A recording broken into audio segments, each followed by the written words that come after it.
زد میں آ جائے۔ جس روز میں کوئٹے سے چلا تھا، راہ میں کسی نے کہا تھا کہ پورے نظام کی طرح ریلوے میں بھی کرپشن بہت ہے، یعنی رشوت کا بازار گرم ہے۔ ملتان اسٹیشن کے باہر سائیکلیں کھڑی کرنے کا باقاعدہ اڈا بنا ہوا ہے، جہاں دن بھر سائیکل رکھنے کی فیس صرف 1 روپیہ ہے۔ اتفاقاً اس اڈے کے موجودہ ٹھیکیدار محمد اشرف قریشی صاحب سے میری ملاقات ہوئی۔ وہ بھی رشوت کا رونا رو رہے تھے۔ میں نے پوچھا کہ قریشی صاحب، خود آپ کو یہ ٹھیکہ لینے کے لیے کیا رشوت دینا پڑی تھی؟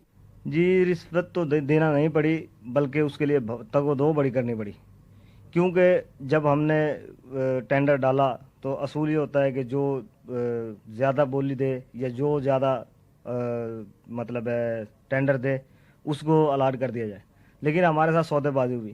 ہمیں کہا گیا کہ جی آپ مزید پیسے بڑھائیں، دوسری پارٹی ہمیں زیادہ دے رہی ہے، مزید پیسے بڑھائیں۔ تو بہرحال ہم نے تقریباً 2.25 لاکھ میں ہمارا جو ہے ٹھیکہ منظور ہوا تھا، لیکن ہمیں 2,40,000 میں جو ہے ملا پھر، یعنی کہ 65,000 روپے ہمیں زیادہ دینے پڑے۔ اس کے بعد جو ہے ہمیں وہ مطلب ہے ٹھیکہ الاٹ ہوا۔ اس کے بعد ہم نے کام شروع کیا۔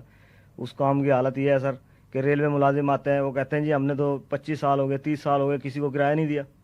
حالانکہ ایک چھوٹی سی بات ہے، ایک کوئی گاڑی اپنی کھڑی کرتا ہے تو 1 روپے کا سارا مسئلہ ہوتا ہے، 1 روپے اس نے دینا ہوتا ہے، لیکن وہ اس کے لیے بھی 100 باتیں بناتا سر کہ جی میں ملازم ہوں، میں یہ کر دوں گا، میں ڈی سی او کو پیش ہو جاؤں گا، میں ڈی ایس کو پیش ہوں۔ ہم بڑے تنگ ہیں سر، مختصر بات یہ ہے سر۔ سائیکل کھڑی کرنا لیکن فیس نہ دینا، یہ بھی تو ایک طرح کی رشوت ہوئی۔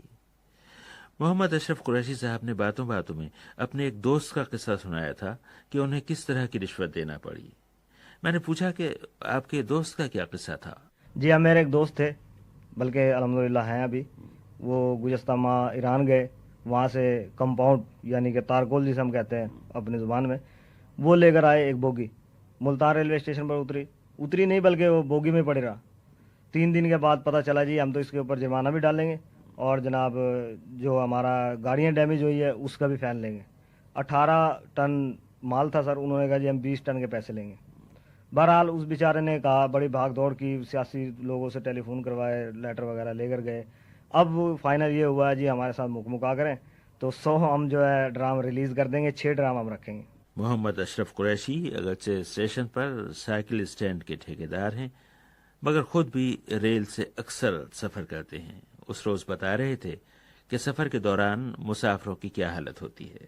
کوئی کھانے کو کوئی چیز اچھی نہیں ملتی، اسٹیشن پہ اترے آپ کسی بھی وینڈر سے بات کریں کہ بھائی مجھے چائے چاہیے، وہ چائے اچھی نہیں دے گا، بلکہ کیمیکل آتا ہے، اس کو پانی گرم پانی میں ڈال کے اور سکرین ڈال کے سر وہ چائے بنا دیتے ہیں، اس کی رنگت چائے جیسی ہو جاتی ہے تو پھر وہ کہتے ہیں یہ چائے ہے۔ ہاتھ کنگن کو آلسی کیا ہے،